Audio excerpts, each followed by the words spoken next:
আসসালামু আলাইকুম। আজ ২৬শে জুন রোজ বৃহস্পতিবার চলে আসছি নতুন একটি প্রতিবেদন নিয়ে আপনাদের মাঝে মইনুল ভাইয়ের খামারে। দর্শক, আজকে যে গাভীটা দেখতে পাচ্ছেন এই গাভীটা হলস্টাইন ফ্রিজিয়ান জাতের গাভী। বিগ সাইজের ডাবল বডির হলস্টাইন ফ্রিজিয়ান জাতের গাভী। গাভীটার বয়স 2 দাঁত, প্রথম বাচ্চা দিয়েছে, সাথে ষাঁড় বাচ্চা। বাচ্চার বয়স আজকে 7 দিন।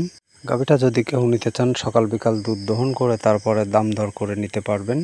সুস্থ সবল একটি গাভী, সাথে ষাঁড় বাচ্চাটাও হাই পার্সেন্টেজের। যদি কেউ এই বিগ সাইজের কোয়ালিটি ফুল গাভীটা ক্রয় করতে চান তাহলে সরাসরি খামারি মইনুল ভাইয়ের সাথে যোগাযোগ করে গাভীটা ক্রয় করতে পারবেন। খামারি মইনুল ভাইয়ের ঠিকানা পাবনা জেলা চাটমোহর উপজেলা মথুরাপুর ইউনিয়ন পরিষদের পাশে। মইনুল ভাইয়ের খামারে শুধু এই গাভীটাই না, সকল সময় 20 থেকে 30টা গাভী থেকে বাছাইকৃতভাবে গাভী ক্রয় করতে পারবেন। দুধালো গাভীর ক্ষেত্রে সকাল বিকাল দুধ দহন করে দুধের সাথে মিল রেখে দাম দর করে তারপরে গাভী ক্রয় করতে পারবেন। প্রেগনেন্ট গাভীগুলোর ক্ষেত্রে সম্পূর্ণই আলাদা চিত্র, নিজে দেখে শুনে ক্রয় করবেন। খামারি মইনুল ভাইয়ের ফোন নাম্বার স্ক্রিনে দেওয়া থাকবে, তবুও আমি বলে দিচ্ছি 01738655599।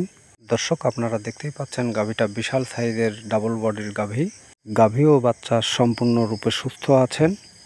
তো যাই হোক দর্শক, বাচ্চাটাও হাই পার্সেন্টেজের গাভী। দেখুন, গাভীটার তলা খুব সুন্দর হাই কোয়ালিটির তলা। যা দুধালো গাভীর বৈশিষ্ট্য থাকে সেগুলো সকল কোয়ালিটির বৈশিষ্ট্যই এর মধ্যে আছে। বাচ্চাটার ক্ষেত্রে আপনারা দেখুন দর্শক, খুব সুন্দর হাই পার্সেন্টেজের একটি বাচ্চা, ষাঁড় বাচ্চা। দর্শক, খামার টিকিয়ে রাখতে হলে 2 দাঁতের প্রথম বাচ্চা দেয়া গাভী কিন্তু এটার বিকল্প নেই।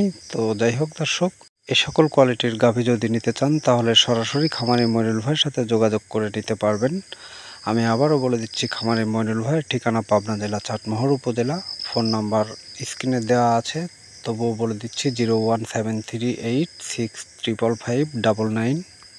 আর দর্শক, আমাদের চ্যানেলে প্রতিদিন ভিডিও দেওয়া হয়। আপনারা যারা এখনও সাবস্ক্রাইব করেননি তারা অবশ্যই সাবস্ক্রাইব করে আমার পাশে থাকবেন ও আপনাদের মতামতটা অবশ্যই কমেন্টের মাধ্যমে জানিয়ে দেবেন, যেন নতুন নতুন ভিডিও আপনাদের মাঝে তুলে ধরতে পারি। ধন্যবাদ। আল্লাহ হাফেজ।